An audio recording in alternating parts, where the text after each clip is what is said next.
Praise the lord. దేవుని పరిశుద్ధ నామమున స్తుతి కలుగును గాక. దైవ వాక్కు అనే డైలీ కార్యక్రమానికి ప్రేమతో మిమ్మల్ని ఆహ్వానిస్తూ ఉన్నాం.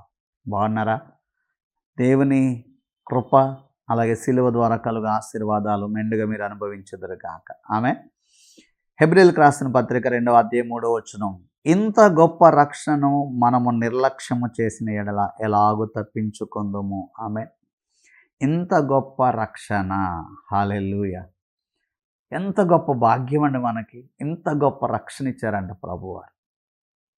మనం ఏమీ కూడా చేయకుండానే ఆయనే పరలోకాన్ని విడిచి లోకానికి వచ్చి ఆయనే సిలువకెక్కి ఆయన రక్తం కార్చి మనల్ని విమోచించి ప్రాణం పెట్టి సమాధి గెలిచి మృత్యుంజయుడిగా తిరిగి లేచి పరలోక రాజ్య భాగ్యాన్ని ప్రభువు మనకు కల్పిస్తే అలాంటి ఉచితంగా క్రీస్తు ద్వారా కలిగిన రక్షణను నిర్లక్ష్యం చేస్తే ఎలా తప్పించుకుంటాం కదా.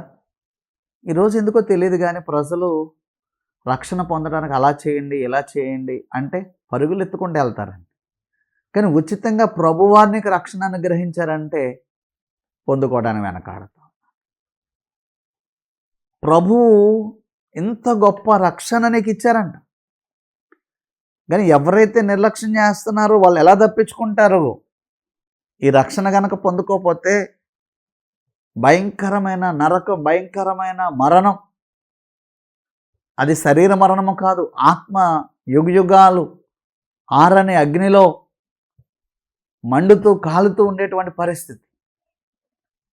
ఆ శిక్షను తప్పించడానికి యేసుక్రీస్తు ప్రభువారు ఆయన రక్తం కార్చి ఆయన గాయాలు పొంది శిక్షను ఆయన భుజముల మీద వేసుకుని ఆయన నీతిని మనకిస్తే నిర్లక్ష్యంగా ఉంటున్నావా? పట్టించుకోకుండా తప్పించుకొని తిరుగుతున్నావా? ఇంత గొప్ప రక్షణ నిర్లక్ష్యం చేస్తే తప్పించుకోలేమంట. ధనవంతుడు అనేటువంటి ఒక ఆయన ఉన్నాడు బైబిల్లో. బహుశా ఎంతకాలమో సువార్త ప్రకటించబడింది. ఆయన దగ్గరే లాజరు అనేటువంటి ఒక ఆయన యేసు ప్రభువారిని అంగీకరించి శ్రమ పడతా ఉన్నాడు. ఆయన చూచి కూడా ధనవంతుడు ఏమీ మార్పు చెందలేదండి. కానీ చనిపోయి పాతాళంలో వేయబడ్డాడంట. అయ్యో ఈ వేదన ఈ బాధ నేను భరించలేకపోతున్నానే ఎలా అని చెప్పి అరుస్తూ ఉన్నాడు. ఒక్క నీటి బొట్టు నా నాలిక మీద అడితే నాలిక చల్లారుతుంది కదా. ఇంకా నాకు 4-5 సహోదరులు ఉన్నారే, వారికైనా సువార్త ప్రకటించబడి ఇక్కడికి రాకుండా ఉంటే బాగుంది కదా అనుకుంటున్నాడండి. అప్పుడు అబ్రహాం గారు అన్నారు కదా, నువ్వు భూమి మీద ఉన్నప్పుడు ఎంతో సుఖం అనుభవించబడ్డావు, ఇక్కడ శ్రమ పడుతున్నావు. అక్కడ మోషే ప్రవక్తలు ఉన్నారు, వారు చెప్పిందంటే నీ సహోదరులు ఇక్కడికి రారు అని చెప్పారండి. హల్లెలూయా. భూమి మీద ఉన్నప్పుడు నిర్లక్ష్య పెడితే పాతాళంలో పడవేయబడతాం. భూమి మీద ఉన్నప్పుడు రక్షణను నిర్లక్ష్యం చేస్తే నిత్య నరకంలో వేయబడతాం. కాబట్టి ఇంత గొప్ప రక్షణను ఎవ్వరూ నిర్లక్ష్యం చేయకూడదని, మోక్షాన్ని సంపాదించుకోవడానికి యేసు రక్తము చేత కడగబడి నీకోసమే యేసయ్య సిలువ వేయబడ్డారు, నీకోసమే రక్తం కార్చారు, నీకోసమే ప్రాణం పెట్టారు. ఆ విలువైన అమూల్యమైన రక్తం అపరాధము లేని యేసు నీకోసం కార్చారు.